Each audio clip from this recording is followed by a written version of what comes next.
Izin Bapak, izin memperkenalkan diri, Taruna Muda Politeknik Ilmu Pemasyarakatan Angkatan 57, nama Tianto L. Paulus Gule, STB 546, Prodi Teknik Pemasyarakatan kelas B.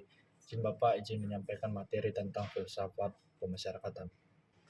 Yang pertama, konsep pokok filsafat. Pengertian filsafat itu sendiri adalah kajian atau disiplin yang berusaha untuk menjawab pengetahuan, etika, politik, dan berbagai aspek kehidupan lainnya melalui pemikiran kritis, analisis, dan refleksi mendalam.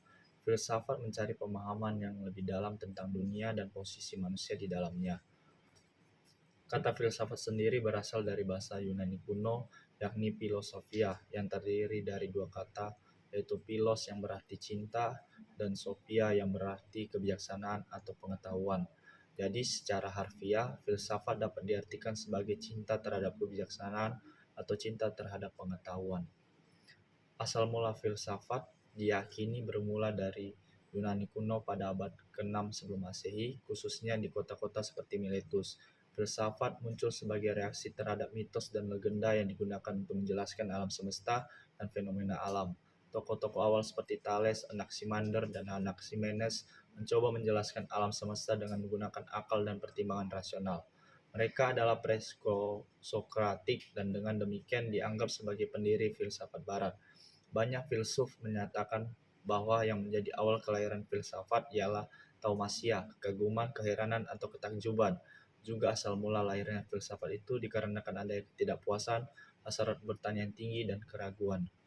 Filsafat juga memiliki sifat dasar yaitu berupaya mencari asas, berupaya mendapatkan kejelasan dan penjelasan mengenai seluruh realitas, memburu kebenaran, yaitu kebenaran yang diburunya, kebenaran hakiki tentang seluruh realitas dan setiap hal yang dipersoalkan, berpikir secara rasional, berpikir logis, sistematis, kritis, berpikir secara radikal.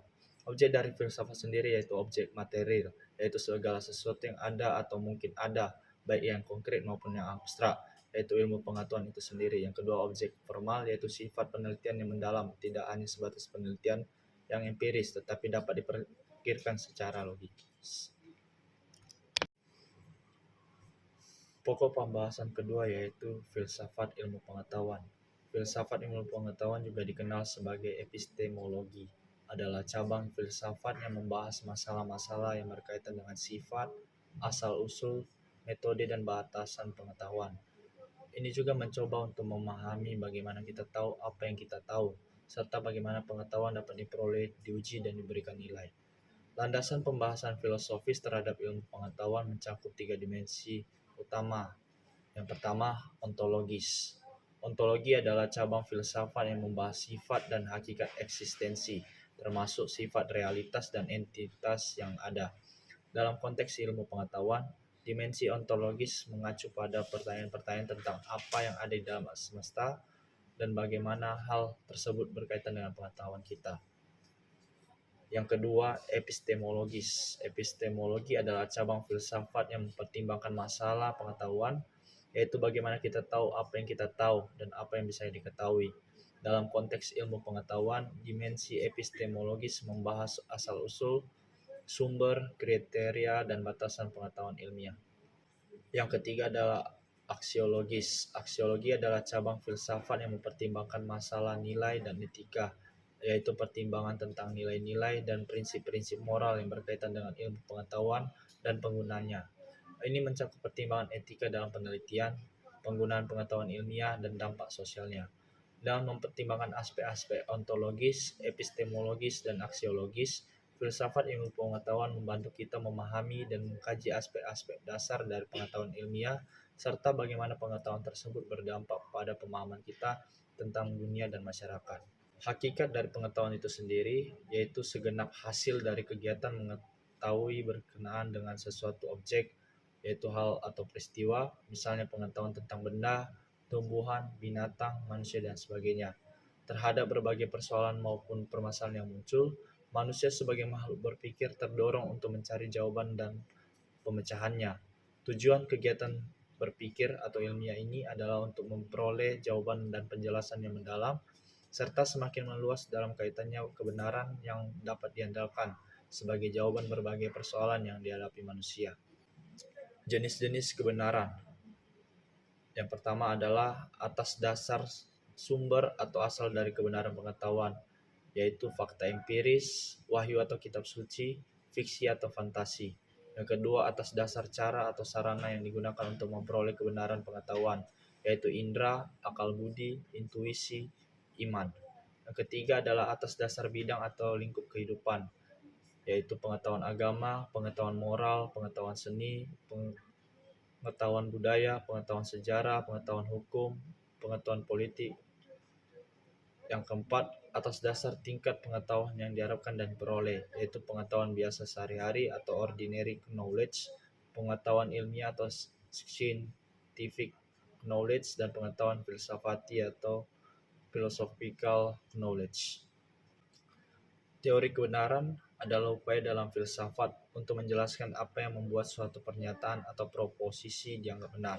Beberapa teori utama mencakup teori korespondensi yang menekankan kesesuaian dengan kenyataan, teori kebenaran kohesif yang menyoroti koherensi dengan pernyataan lain, teori kebenaran pragmatis yang menekankan manfaat praktis, dan teori kebenaran konvensional yang berdasarkan pada konvensi sosial.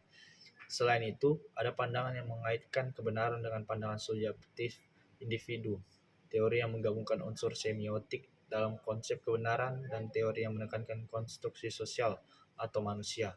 Setiap teori ini memberikan perspektif yang berbeda tentang sifat dan kriteria kebenaran sesuai dengan kerangka kerja filosofis yang mendasarinya.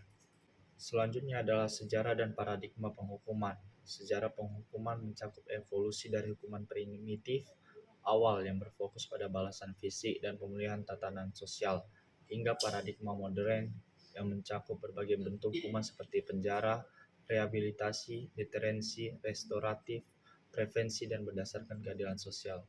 Perubahan ini tercermin dalam pemikiran manusia tentang tujuan hukuman, dari pembalasan murni hingga upaya untuk mencapai keadilan, rehabilitasi pelaku, dan mencegah kejahatan, serta mempertimbangkan aspek-aspek sosial dan struktural yang mempengaruhi kejahatan.